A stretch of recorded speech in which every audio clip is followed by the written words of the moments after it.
En buena hora, bienvenidos. Hoy nos acompañan Joan Steven Giraldo Pineda, estudiante de Filosofía y Letras de la Universidad de Caldas, gran apasionado por la literatura y el arte, escritor iniciado en el mundo de las letras. Vanessa Restrepo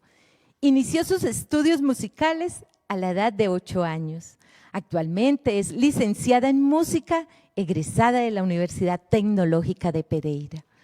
Ha participado en agrupaciones como la Filarmónica Joven del Café y la Orquesta Sinfónica de Pereira en calidad de primer violín.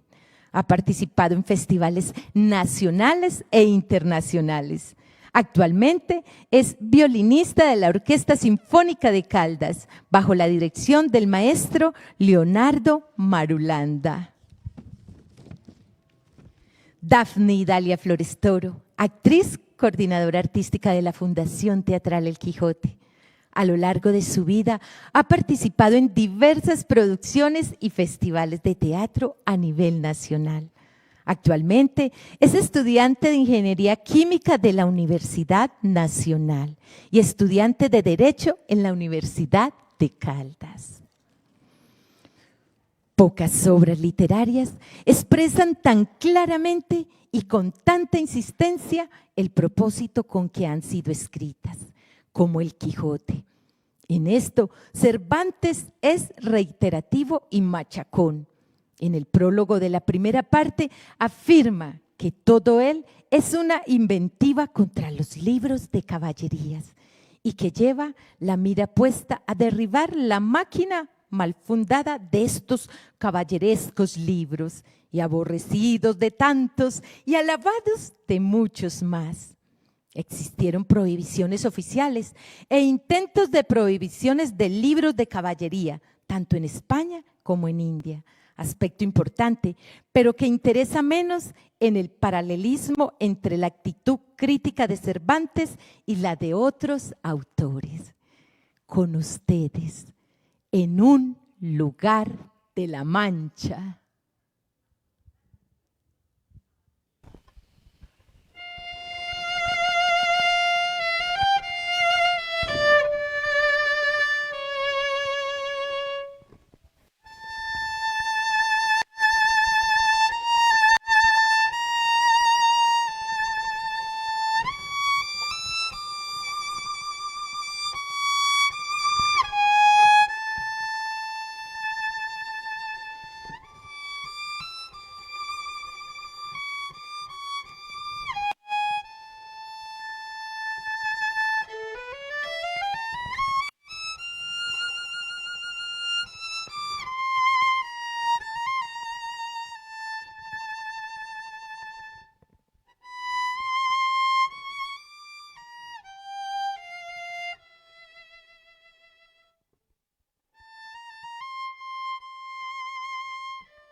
Capítulo 7 de la segunda salida de nuestro buen caballero Don Quijote de la Mancha. Estando en esto, comenzó a dar voces Don Quijote, diciendo: Aquí, aquí, valerosos caballeros, aquí es menester mostrar la fuerza de vuestros valerosos brazos, que los cortesanos llevan lo mejor del torneo. Por acudir a este ruido y estruendo, no se pasó adelante con el escrutinio de los demás libros que quedaban, y así se cree que fueron al fuego sin ser vistos ni oídos. La Caroleta y León de España, con los hechos del emperador, compuestos por don Luis de Ávila, que, sin duda, debían de estar entre los que quedaban, y quizás, si el cura los viera, no pasarán por tan rigurosa sentencia.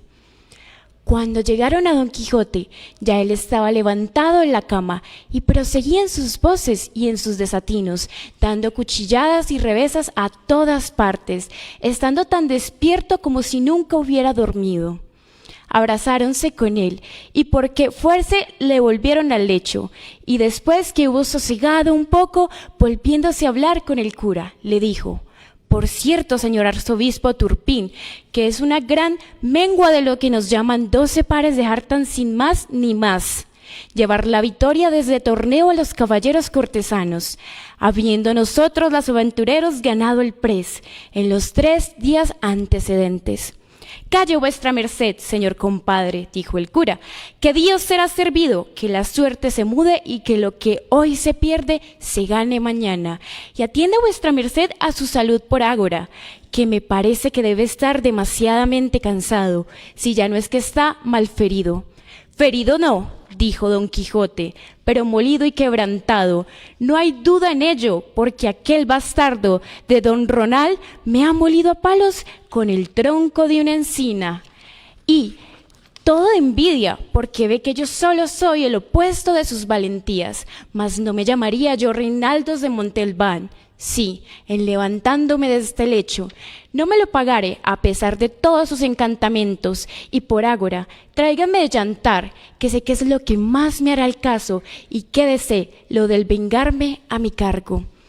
Hiciéronlo así, diéronle de comer, y quedóse otra vez dormido, y ellos, admirados de su locura, aquella noche quemó y abrazó el ama cuantos libros había en el corral y en toda la casa, y tales debieron de arder que merecían guardarse en perpetuos archivos, mas no lo permitió su suerte y la pereza del escrutiñador, y así se cumplió el refrán en ellos de que pagan a las veces justos por pecadores.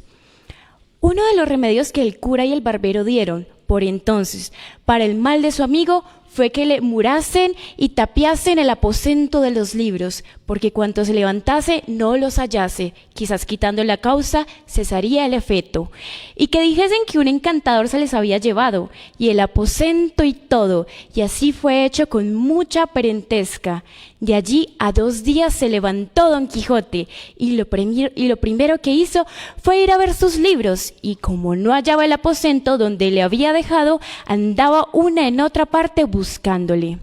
Llegaba donde solía tener la puerta y tentaba con la mano y volvía y revolvía los ojos por todo sin decir palabra, pero al cabo de una buena pieza preguntó a su ama que había qué parte estaba el aposento de sus libros. El ama, que ya estaba bien advertida de lo que había, le respondió: ¿Qué aposento o qué nada busca vuestra merced? Ya no hay aposento ni libros en esta casa, porque todo se lo llevó el mismo diablo. No era diablo, replicó la sobrina, sino un encantador que vino sobre una nube una noche, después del día que vuestra merced de aquí se partió, y apeándose de una sierpe en que venía caballero, entró en el aposento, y no sé lo que se hizo adentro, que a poco de poca pieza salió volando por el tejado y dejó la casa llena de humo, y cuando acordamos a mirar lo que había de hecho, no vimos libro ni aposento alguno. Solo se nos acuerda muy bien a mí y al ama que al tiempo de partirse aquel mal viejo dijo en altas voces que por enemistad secreta que tenía el dueño de aquellos libros y aposento dejaba hecho el daño en aquella casa que después se vería. Dijo también que se llamaba el sabio Muñatón, Frestón diría, dijo Don Quijote. No sé, respondió el ama, si se llamaba Frestón o Fritón, solo sé que acababa en tón su nombre. Así es, dijo Don Quijote, que ese es un sabio encantador, grande enemigo mío, que me tiene ojeriza, porque sabe por sus artes y letras que tengo de venir andando los tiempos a pelear en singular batalla con un caballero a quien él le favorece. Y le tengo de vencer sin que él lo pueda estorbar, y por esto procura hacerme todos los sinsabores que puede. Y mándole yo que mal podrá él contradecir ni evitar lo que por el cielo está ordenado. ¿Quién duda de eso?, dijo la sobrina. Pero ¿quién le mete a vuestra merced, señor tío, en esas pendencias? ¿No será mejor estarse pacífico en su casa y no irse por el mundo a buscar pan de trastrigo, sin considerar que muchos van por lana y vuelven trasquilados? Oh, sobrina mía, respondió Don Quijote, y cuán mal estás en la cuenta. Primero que a mí me tresquilen, tendré peladas y quitadas las barbas, a cuanto imaginaren tocarme la punta de un solo cabello. No quisieron las dos replicarle más, porque vieron que se le encendía la cólera. Es pues el caso que él estuvo 15 días en casa, muy sosegado, sin dar muestras de querer segundar sus primeros devaneos, en los cuales días pasó graciosísimos cuentos con sus dos compadres, el cura y el barbero, sobre que él decía que la cosa de que más necesidad tenía el mundo era de caballeros andantes, y de que en él se resucitase la caballería andantesca. El cura algunas veces le contradecía y otras concedía, porque si no guardaba este artificio no había poder averiguarse con él. En este tiempo solicitó Don Quijote a un labrador vecino suyo, hombre de bien, si es que este título se puede dar al que es pobre, pero de muy poca sal en la mollera. En resolución, tanto le dijo, tanto le persuadió y prometió, que el pobre villano se determinó de salirse con él y servirle de escudero. Decíale, entre otras cosas, Don Quijote que se dispusiese a ir con él de buena gana, porque tal vez le podía suceder aventura que ganase en quítame allá esas pajas alguna ínsula y le dejase a él por gobernador de ella. Con estas promesas y otras tales, Sancho Panza, que así se llamaba el labrador, dejó su mujer y hijos y asentó por escudero de su vecino. Dio luego Don Quijote orden en buscar dineros, y vendiendo una cosa y empeñando otra, y malbaratándolas todas, llegó a una razonable cantidad. Acomódese asimesmo de una rodela que pidió prestada a un amigo, y perpetrando su rota celada lo mejor que pudo, avisó a su escudero Sancho del día y la hora que pensaba ponerse en camino, para que él se acomodase de lo que viese que más le era menester. Sobre todo, le encargó que llevase alforjas, y dijo que sí llevaría, y que asimismo pensaba llevar un asno que tenía muy bueno, porque él no estaba duecho a andar mucho a pie. En lo del asno reparó un poco Don Quijote, imaginando si se acordaba de algún caballero andante. Había traído escudero caballero asnalmente, pero nunca le vino alguno a la memoria. Mas con todo esto determinó que se llevase, con presupuesto de acomodarle de más honrada caballería en habiendo ocasión para ello, quitándole el caballo al primer descortés caballero que topase. Proveyóse de camisas y de las demás cosas que él pudo, conforme al consejo que el ventero le había dado. Todo lo cual hecho y cumplido, sin despedirse Panza de sus hijos y mujer, ni Don Quijote de su ama y sobrina, una noche se salieron del lugar sin que persona los viese, en la cual caminaron tanto que al amanecer se detuvieron por seguro de que no lo hallarían aunque los buscase. Iba Sancho Panza sobre su jumento como un patriarca, con sus alforjas y su bota, y con mucho deseo de verse ya gobernador de la ínsula que su amo le había prometido. Acertó Don Quijote a tomar la misma derrota y camino que él había tomado en su primer viaje, que fue por el campo del Montiel, por el cual caminaba con menos pesadumbre que la vez pasada, porque por ser la hora de la mañana y herirles a soslayos, los rayos del sol no les fatigaban. Dijo en esto Sancho Panza a su amo: mire vuestra merced, señor caballero andante, que no se le olvide lo de la ínsula que me tiene prometido, que yo la sabré gobernar por grande que sea. A lo cual respondió Don Quijote: has de saber, amigo Sancho Panza, que fue costumbre muy usada de los caballeros andantes antiguos hacer gobernadores a sus escuderos de las ínsulas o reinos que ganaban. Y yo tengo determinado de que por mí no falte tan agradecida usanza. Antes pienso aventajarme en ella, porque ellos algunas veces, y quizás las más, esperaban a que sus escuderos fuesen viejos y ya después de hartos de servir y de llevar días y peores noches, les daban algún título de conde, o por lo mucho de marqués, de algún valle o provincia, que poco más o menos. Pero si tú vives y yo vivo, bien podría ser que antes de 6 días ganase yo tal reino, que tuviese otros al adherente que viniesen de molde para coronarte por rey de uno de ellos. Y no lo tengas a mucho, que cosas y casos acontecen a los tales caballeros, por modo tan nunca visto ni pensado, que con facilidad te podría dar aún más de lo que te prometo. De esa manera respondió Sancho Panza: si yo fuera rey, por algún milagro de los que vuestra merced dice, por lo que menos Juana Gutiérrez ni oíslo vendría a ser reina y mis hijos infantes. Pues quién lo duda, respondió Don Quijote. Yo lo dudo, replicó Sancho Panza, porque tengo para mí que aunque yo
Mira hacia algún lugar.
Eran 30, 40 molinos de viento que hay en aquel campo, y así como Don Quijote los vio, dijo a su escudero: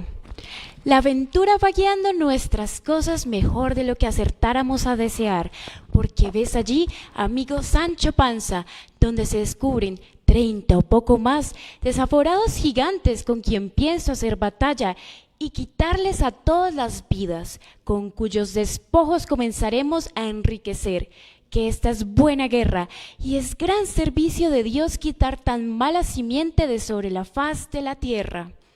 ¿Qué gigantes?, dijo Sancho Panza. Aquellos que allí ves, respondió su amo, de los brazos largos que los suelen tener, algunos de casi 2 lenguas. Mire vuestra merced, respondió Sancho, que aquellos que allí se parecen no son gigantes, sino molinos de viento, y lo que en ellos parecen brazos son las aspas que, volteadas del viento, hacen andar las piedras del molino. Bien parece, respondió Don Quijote, que no estás cursado en esto de las aventuras. Ellos son gigantes, y si tienes miedo, quítate de ahí y ponte en oración en el espacio, que yo voy a entrar con ellos en fiera y desigual batalla. Y diciendo esto, dio de espuelas a su caballo Rocinante, sin atender a las voces que su escudero Sancho le daba, advirtiéndole que, sin duda alguna, eran molinos de viento, y no gigantes, aquellos que iba a cometer. Pero él iba tan puesto en que eran gigantes, que ni oía las voces de su escudero Sancho, ni escuchaba de ver, aunque estaba ya bien cerca, lo que eran. Antes iba diciendo en voces altas: «No fulladéis, cobardes y viles criaturas, que un solo caballero es el que os acomete». Levantóse en esto un poco de viento, y las grandes aspas comenzaron a moverse, lo cual, visto por Don Quijote, dijo: «Pues aunque mováis más brazos que los del gigante Briarero, me lo habéis de pagar». Y en diciendo esto, y encomendándose de todo corazón a su señora Dulcinea, pidiéndole que en tal trance le socorriese, bien cubierto de su rodela, con la lanza en el ristre, arremetió a todo el galope de Rocinante y embistió con él primero molino que estaba delante, y dándole una lanzada en el aspa, la volvió el viento con tanta furia que hizo la que fue rodando muy maltrecho por el campo. Acudió Sancho Panza a socorrerle a todo el correr de su asno, y cuando llegó halló que no se podía menear, tal fue el golpe que dio con el Rocinante. «Válame Dios», dijo Sancho, «¿no le dije yo, vuestra merced, que mirase bien lo que hacía, que no eran sino molinos de viento, y no lo podía ignorar sino quien llevase otros tales en la cabeza?» «Calla, amigo Sancho», respondió Don Quijote, «que las cosas de la guerra, más que otras, están sujetas a continua mudanza. Cuanto más que yo pienso, y es así verdad, que aquel sabio Frestón que me robó el aposento y los libros ha vuelto estos gigantes en molinos por quitarme la gloria de su vencimiento. Tal es la enemistad que me tiene, mas al cabo, han de poder poco sus malas artes contra la bondad de mi espada». «Dios haga lo que puede», respondió Sancho Panza, y ayudándoles a levantar, tornó a subir sobre Rocinante, que medio despaldado estaba, y hablando en la pasada aventura, siguieron el camino del Puerto Lápice, porque allí decía Don Quijote que no era posible dejar de hallarse muchas y diversas aventuras por ser lugar muy pasajero, sino que iba muy pesaroso por haberle faltado la lanza, y diciéndoselo a su escudero le dijo: «Yo me acuerdo haber leído que un caballero español llamado Diego Pérez de Vargas, habiéndosele en una batalla rota la espada, desgajó de una encina un pesado ramo o tronco, y con él hizo tales cosas aquel día, y machacó tantos moros, que le quedó por sobrenombre Machuca.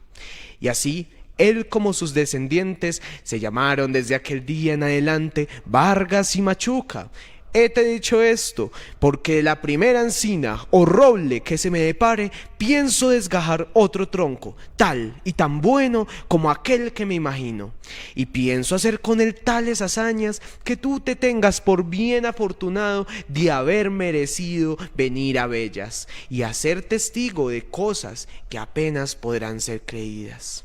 A la mano de Dios, dijo Sancho, yo lo creo todo así como vuestra merced lo dice, pero enderécese un poco, porque parece que va medio lado y debe ser del movimiento de la caída. Así es la verdad, respondió Don Quijote, y si no me quejo del dolor es porque no es dado a los caballeros andantes quejarse de herida alguna, aunque se les salgan las tripas por ella. Si eso es así, no tengo yo que replicar, respondió Sancho, pero sabe Dios si yo me holgara que vuestra merced se quejara cuando alguna cosa le doliera. De mí sé decir que me he de quejar del más pequeño dolor que tenga, si no se entiende también con los escuderos de los caballeros andantes eso del no quejarse.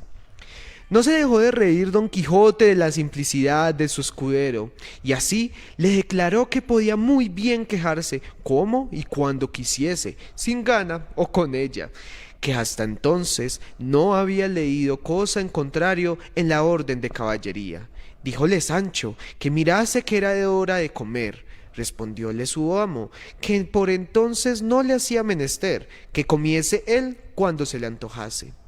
Con esta licencia se acomodó Sancho lo mejor que pudo sobre su jumento, y sacando de las alforjas lo que en ellas había puesto, iba caminando y comiendo detrás de su amo, muy de su espacio, y de cuando en cuando empinaba la bota, con tanto gusto que le pudiera envidiar el más regalado bodegonero de Málaga.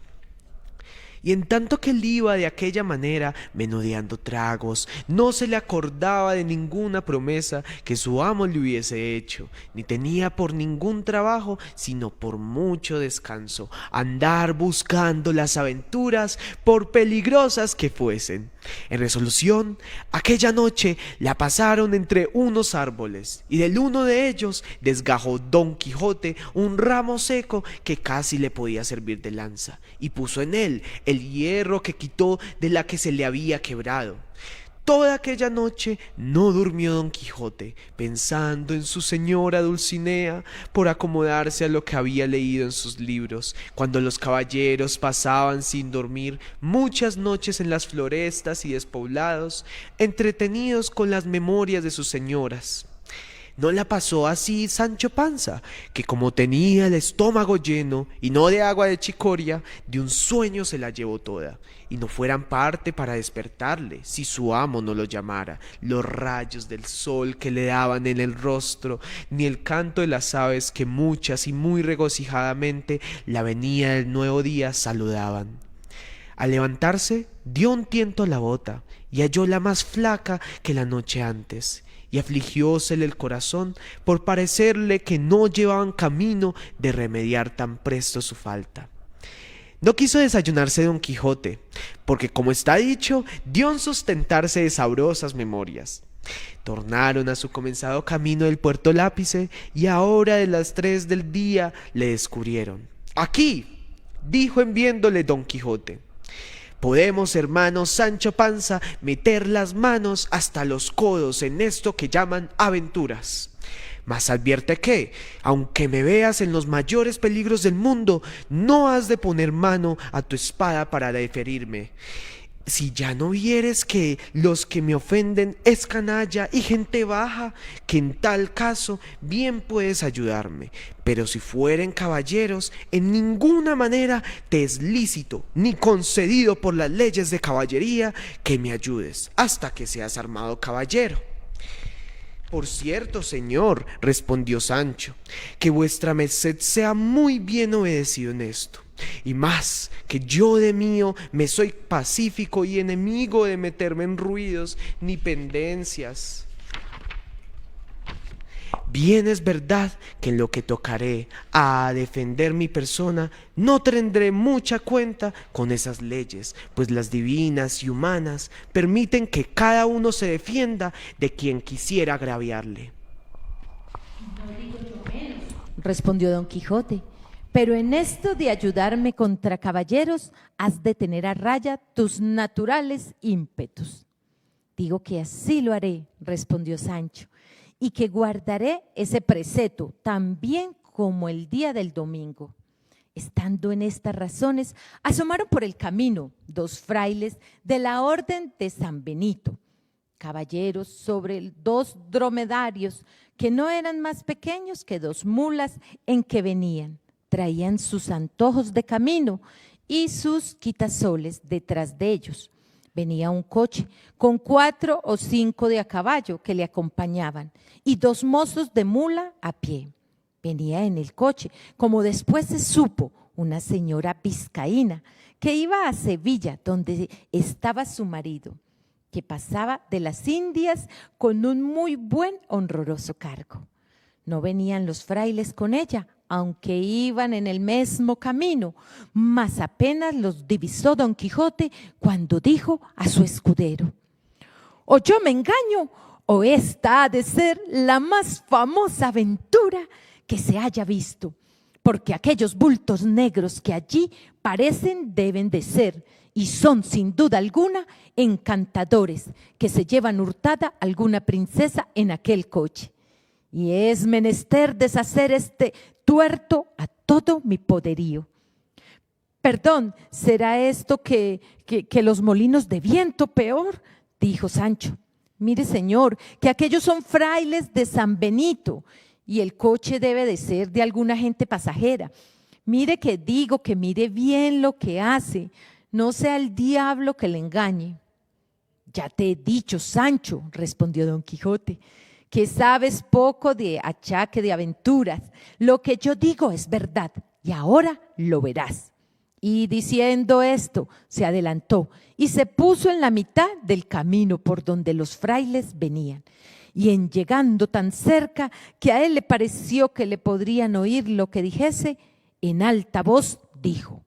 «Gente endiablada y descomunal, dejad luego al punto las altas princesas que en ese coche lleváis, forzadas.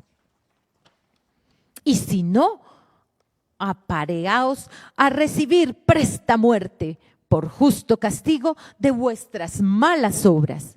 Detuvieron los frailes las riendas y quedaron admirados, así de la figura de Don Quijote como de sus razones, a las cuales le respondieron: «Señor caballero, nosotros no somos endiablados ni descomunales, sino 2 religiosos de San Benito que vamos nuestro camino y no conocemos, ni en este coche vienen o no ningunas forzadas princesas. Para conmigo no hay palabras blandas, que ya os conozco, fementida canalla», dijo Don Quijote, y sin esperar más respuesta, picó a Rocinante y la lanza baja arremetió contra el primero fraile con tanta furia y denuedo que ni el fraile no se dejara caer en la mula, él le aviciera venir al suelo mal de su grado y aún mal ferido. ¡Ay! Si no hiciera venir, cayera muerto. En segundo religioso, que vio del modo que trataban a su compañero, puso piernas al castillo de su buena mula y comenzó a correr por aquella campaña más ligero que el mismo viento. Sancho Panza, que vio en el suelo al fraile, apeándose ligeramente de su asno, arremetió a él y le comenzó a quitar los hábitos. Llegaron en estos 2 mozos de los frailes y le preguntaron que por qué le desnudaba. Respondióle Sancho que aquellos le tocaba a él legítimamente como despojos de la batalla de su señor Don Quijote había ganado. Los mozos, que no sabían de burlas ni entendían aquello de despojos ni de batallas, viendo que ya Don Quijote estaba desviado de allí, hablando con las que en el coche venían, arremetieron contra Sancho y dieron con él en el suelo, y sin dejarle pelo en las barbas, le molieron a coces y le daban tendido en el suelo, sin aliento y sentido, y sin detenerse un punto, tornó a subir el fraile, todo temeroso y acobardado y sin color en el rostro. y cuando le vio a caballo, picó tras su compañero, que un buen espacio de allí le estaba guardando, y esperando en qué paraba aquel sobresalto, y sin querer aguardar el fin de todo aquel, comenzó suceso. Siguieron su camino, haciéndose más cruces que si llevaran al diablo a las espaldas. Don Quijote estaba, como se ha dicho, hablando con la señora del coche, diciéndole: mía, puede hacer de una persona lo que más le viniera en talante, porque ya la soberbia de vuestros robadores yace por el suelo, derribada por mi fuerte brazo. ¿Y por qué no penéis por saber el nombre de vuestro libertador? Sabed que yo me llamo Don Quijote de la Mancha, caballero andante y aventurero, y cautivo de la sin par y hermosa doña Dulcinea del Toboso. Y en pago del beneficio que de mí habéis recibido, no quiero otra cosa sino que volváis al Toboso y que de mi parte os presentéis ante esta señora y le digáis lo que por vuestra libertad he fecho. Todo esto que Don Quijote decía escuchaba un escudero de lo que el coche acompañaban, que era vizcaíno, el cual, viendo que no quería dejar pasar el coche adelante, sino que decía que luego había que dar la vuelta al Toboso, se fue para Don Quijote y haciéndole la lanza le dijo con mala lengua castellana y peor vizcaína: de esta manera, anda caballero, que mal andes, por el Dios que críome, que si no me dejas el coche, así te matas como estás ahí, vizcaíno. Entendióndole muy bien Don Quijote y con mucho sosiego le respondió: si fueras caballero, como no lo eres, ya yo habría castigado tu sandez y atrevimiento, cautiva criatura. A lo cual replicó el vizcaíno: yo no, caballero, juro Dios tan mientes como cristiano. Si lanzas arrojas y espadas sacas, el agua cuán presto verás que al gusto llevas. Vizcaíno por tierra, hidalgo por mal, hidalgo por el diablo, y mientes que miras y otra dices cosa. Ahora lo veréis, dijo Agrajes, respondió Don Quijote, y arrojando la lanza en el suelo, sacó su espada y embarazó su rodela, y arremetió al vizcaíno con determinación de quitarle la vida. El vizcaíno, que así le vio venir, aunque quisiera pararse de la mula, que, por ser de las malas de alquiler, no había que fiar en ella, no pudo hacer otra cosa sino sacar su espada, pero habiéndole bien que se halló junto al coche, de donde pudo tomar una almohada que le sirvió de escudo, y luego se fueron el uno para el otro, como si fueran dos mortales enemigos. La demás gente quisiera ponerlos en paz, mas no pudo, porque decía el vizcaíno en sus mal trabadas razones que si no le dejaban acabar su batalla, que él mismo había de matar a su ama y a toda la gente que se lo estorbase. La señora del coche, admirada y temerosa de lo que veía, hizo al cochero que se desviase de allí algún poco, y desde lejos se puso a mirar la rigurosa contienda, en el discurso de la cual dio el vizcaíno una gran cuchillada a Don Quijote encima de un hombro, por encima de la rodela, que, a dársela sin defensa, le abriera hasta la cintura. Don Quijote, que sintió la pesadumbre de aquel desaforado golpe, dio una gran voz diciendo: oh señora de mi alma, Dulcinea, flor de la fermosura, socorred a este vuestro caballero, que por satisfacer a la vuestra mucha bondad en este riguroso trance se halla. El decir esto, y el apretar la espada, y el cubrirse bien de su rodela, y el arremeter al vizcaíno, todo fue en un tiempo, llevando determinación de aventurarlo, toda la de un golpe solo. El vizcaíno, que así le vio venir contra él, bien entendió por su denuedo su coraje, y determinó de hacer lo mismo que Don Quijote.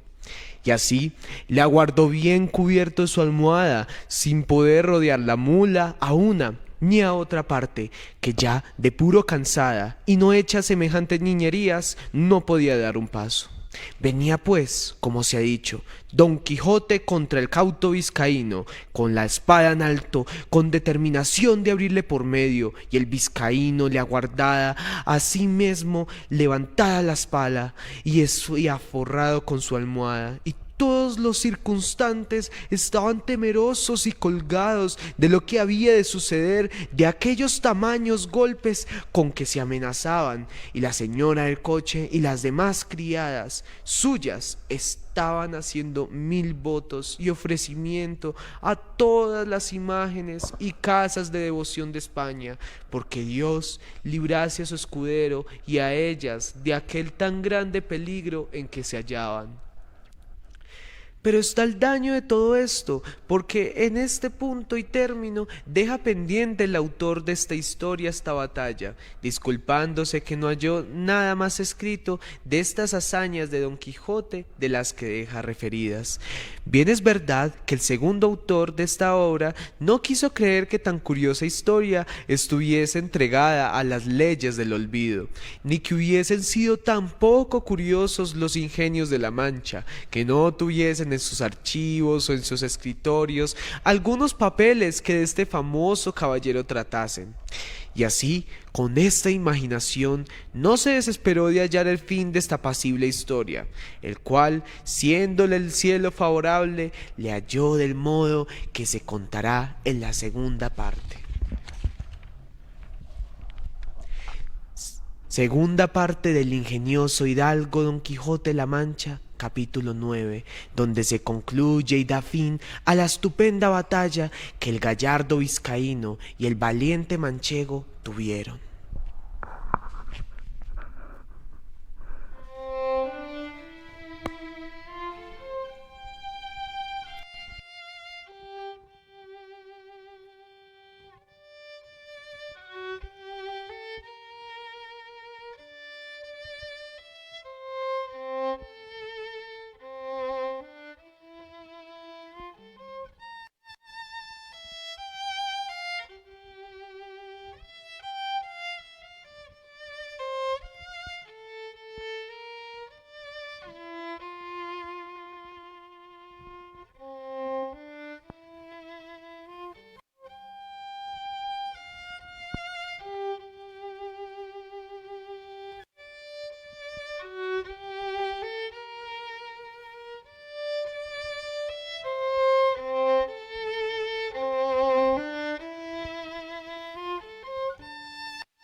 Dejamos en la primera parte de esta historia al valeroso vizcaíno y al famoso Don Quijote con las espadas altas y desnudas, en guisa de descargar 2 furibundos pendientes, tales que si en lleno se acertaban, por lo menos se dividirían y se fenderían de arriba abajo y abrirían como una granada. y que en aquel punto tan dudoso paró y quedó destroncada tan sabrosa historia sin que nos diese noticia su autor dónde se podría hallar lo que de ella faltaba. Causóme esto mucha pesadumbre, porque el gusto de haber leído tan poco se volvía en disgusto, de pensar el mal camino que se ofrecía para hallar lo mucho que, a mi parecer, faltaba de tan sabroso cuento. Parecióme cosa imposible y fuera de toda buena costumbre que a tan buen caballero le hubiese faltado algún sabio que tomara a cargo el escribir sus nunca vistas hazañas, cosa que no faltó ninguno de los caballeros andantes, de los que dicen las gentes que van a sus aventuras, porque cada uno de ellos tenía uno o dos sabios, como de molde, que no solamente escribían sus hechos, sino que pintaban sus más mínimos pensamientos y niñerías, por más escondidas que fuesen. Y no había de ser tan desdichado, tan buen caballero, que le faltase a él lo que sobró a Platir y a otros semejantes. Y así no podía inclinarme a creer que tan gallarda historia hubiese quedado manca y estropeada, y echaba la culpa a la malignidad del tiempo, devorador y consumidor de todas las cosas, el cual o la tenía oculta o consumida. Por otra parte, me parecía que, pues entre sus libros se habían hallado tan modernos como Desengaño de celos y ninfas y pastores de henares, que también su historia debía ser moderna y que ya que no estuviese escrita estaría en la memoria de la gente de su aldea y de las de a ella circunvecinas. Esta imaginación me traía confuso y deseoso de saber real y verdaderamente toda la vida y milagros de nuestro famoso español Don Quijote de la Mancha, luz y espejo de la caballería manchega, y el primero en nuestra edad y en estos tan calamitosos tiempos se puso al trabajo y ejercicio de las andantes armas, y al desfacer agravios, socorrer viudas, amparar doncellas de aquellas que andaban con sus azotes y palafrenes, y con toda su virginidad a cuestas, de monte en monte y de valle en valle, que si no era que algún follón, o algún villano de hacha y capellina, o algún descomunal gigante las forzaba, doncella hubo en los pasados tiempos que al cabo de 80 años, que en todos ellos no durmió un día debajo de tejado, y se fue tan entera a la sepultura como la madre que la había parido.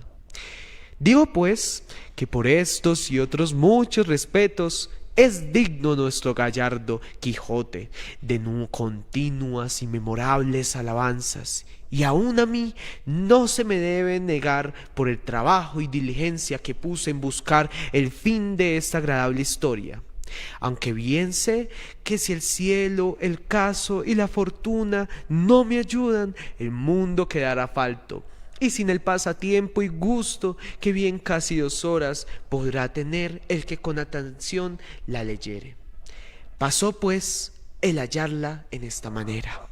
Estando yo un día en el Alcaná de Toledo, llegó un muchacho a vender unos cartapacios y papeles viejos a un cedero. Y como yo soy aficionado a leer, aunque sean los papeles rotos de las calles llevado desde mi natural inclinación, tomé un cartapacio de los que el muchacho vendía y vile con caracteres que conocí ser arábigos, y puesto que aunque los conocía, no los sabía leer. Anduve mirando si pareciera por allí algún morisco o algún jaimado que los leyese, y no fue muy dificultoso hallar intérprete semejante, pues aunque le buscara de otra mejor y más antigua lengua, le hallara. En fin, la suerte me deparó uno que, diciéndole mi deseo y poniéndole el libro en las manos, le abrió por medio y leyendo un poco en él, le comenzó a reír. Preguntóle yo de qué se reía y respondióme que de una cosa que tenía aquel libro escrita en el margen por anotación. Díjele que me dijera, y él, sin dejar la risa, dijo: está como he dicho, aquí en el margen escrito esto. Esta Dulcinea del Toboso, tantas veces en esta historia referida, dicen que tuvo la mejor mano para salar puercos que otra mujer de toda la Mancha. Cuando yo oí decir Dulcinea del Toboso, quedé atónito y suspenso, porque luego se me representó que aquellos cartapacios contenían la historia de Don Quijote. Con esta imaginación le di prisa que leyese el principio, y haciendo ansí, volviendo de improviso, el arábigo en castellano dijo que decía: Historia de Don Quijote de la Mancha, escrita por Cide Ahmed, bengalí, historiador arábigo. Mucha discreción fue menester para disimular el contento que recibí cuando llegó a mis oídos el título del libro, y salteándose al sendero compré al muchacho todos los papeles y cartapacios por medio real, que si él tuviese discreción y supiera lo que yo los deseaba, bien se hubiera podido prometer y llevar más de 6 reales por la compra. Apartáme luego con el morisco por el claustro de la iglesia mayor y ruégole que volviese aquellos cartapacios todos los que trataban de Don Quijote en lengua castellana, sin quitarles ni añadirles nada, ofreciéndole la paga que él quisiese. Contóse con 2 arrobas de pasas y 2 fanegas de trigo, y prometió de traducirlos bien y fielmente y con mucha brevedad, pero yo, por facilitar más el negocio y por no dejar de la mano tan buen hallazgo, le truje a mi casa, donde en poco más de 1 mes y medio la tradujo toda, del mismo modo que aquí le refiere. Estaba en el primero cartapacio pintada muy al natural la batalla de Don Quijote con Vizcaíno, puesto en la misma postura de la historia cuenta, levantadas las espadas, el uno cubriendo de su rodela, el otro de la almohada, y la mula del vizcaíno tan al vivo que estaba mostrando ser de alquiler a tiro de ballesta. Tenía a los pies escrito el vizcaíno un título que decía: Don Sancho de Aspetia, que sin duda debía de ser su nombre, y a los pies de Rocinante estaba otro que decía Don Quijote. Estaba Rocinante maravillosamente pintado, tan largo y tendido, tan atenuado y flaco, con tanto espinazo, tan ético, confirmado, que mostraba bien al descubierto con cuánta advertencia y propiedad se le había puesto el nombre de Rocinante. Junto a él estaba Sancho Panza, que tenía del cabestro a su asno, a los pies del cual estaba otro rótulo que decía Sancho Zancas, y decía de ser que tenía, a lo que mostraba la pintura, la barriga grande, el talle corto y las zancas largas, y por esto se le debió de poner el nombre de Panza y de Zancas, que con estos 2 sobrenombres le llama algunas veces la historia.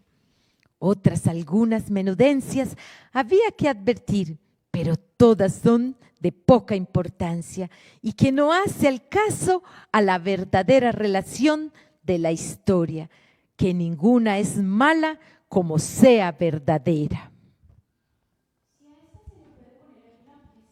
Cerca de su verdad no podrá ser otra sino haber sido su autor arábigo, siendo muy propio de los de aquella nación ser mentirosos, aunque por ser tan nuestros enemigos, antes se puede entender haber quedado falto en ella que demasiado, y ansí me parece a mí, pues cuando pudiera y debiera entender la pluma en las alabanzas de tan buen caballero. Parece que de industria la pasas en silencio, cosa mal hecha y peor pensada, habiendo y debiendo ser los historiadores puntuales, verdaderos y no nada apasionados, y que ni el interés ni el miedo, el rencor ni la afición, no les hagan torcer del camino de la verdad, cuya madre es la historia, émula del tiempo, depósito de las acciones, testigo de lo pasado, ejemplo y aviso de lo presente, advertencia de lo porvenir. En esta sé que se hallará todo lo que se acertase a desear en la más apacible, y si algo bueno en ella faltare, para mí tengo que fuera por culpa del galgo de su autor, antes que por falta del sujeto. En fin, su segunda parte, siguiendo la traducción, comenzaba de esta manera. Puestas y levantadas en alto las cortadoras espadas de los dos valerosos y enojados combatientes. No parecía, sino que estaban amenazando al cielo, a la tierra y al abismo. Tal era el desnudo y continente que tenían. Y el primero que fue a descargar el golpe fue el colérico vizcaíno, el cual fue dado con tanta fuerza y tanta furia que, a no volvérsele la espada en el camino, aquel solo golpe fuera bastante para dar fin a su rigurosa contienda y a todas las aventuras de nuestro caballero. Mas la buena suerte, que para mayores cosas le tenía guardado, torció la espada de su contrario, de modo que, aunque la acertó en el hombro izquierdo, no le hizo otro daño que desarmarle todo aquel lado, llevándole de camino gran parte de la celada, con la mitad de la oreja, que todo ello con espantosa ruina vino al suelo, dejándole muy maltrecho. Válame Dios, ¿y quién será aquel que buenamente pueda contar ahora la rabia que entró en el corazón de nuestro manchengo viéndose parar de aquella manera? No se diga más, sino que fue de manera que se alzó de nuevo en los estribos y apretando más la espada en las dos manos, con tal furia descargó sobre el vizcaíno, acertándole de lleno sobre la almohada y sobre la cabeza que, sin ser parte tan buena defensa, como si cayera sobre él una montaña, comenzó a echar sangre por las narices y por la boca y por los oídos, y a dar muestras de caer de la mula abajo, de donde cayera, sin duda, sino de abrazara con el cuello, pero con todo esto sacó de los pies de los estribos, y luego soltó los brazos, y la mula, espantada del terrible golpe, dio a correr por el campo, y a poco Corocos dio con su dueño en tierra. Estábaselo con mucho sosiego mirando Don Quijote, y como lo vio caer, saltó de su caballo y con mucha ligereza se llegó a él, y poniéndole la punta de la espada en los ojos, le dijo que se rindiese, sino que le cortaría la cabeza. Estaba el vizcaíno tan turbado que no podía responder palabra, y él lo pasará mal, según estaba ciego Don Quijote, si las señoras del coche, que hasta entonces con gran desmayo habían mirado la pendencia, no fueran a donde estaba y le pidieran con mucho encarecimiento les hiciese tan gran merced y favor de perdonar la vida a aquel su escudero. A lo cual Don Quijote respondió con mucho entono y gravedad: por cierto, fervorosas señoras, yo soy muy contento de hacer lo que me pedís, mas ha de ser con una condición y concierto, y es que este caballero me ha de prometer de ir al lugar del Toboso y presentarse de mi parte ante la sin par doña Dulcinea, para que ella haga de él lo que más fuere de su voluntad. Las temerosas y desconsoladas señoras, sin entrar en cuenta de lo que Don Quijote pedía y sin preguntar quién Dulcinea fuese, le prometieron que el escudero haría todo aquello de que su parte le fuese mandado. Pues en fe de esa palabra, yo no le haré más daño, puesto que me lo tenía bien merecido.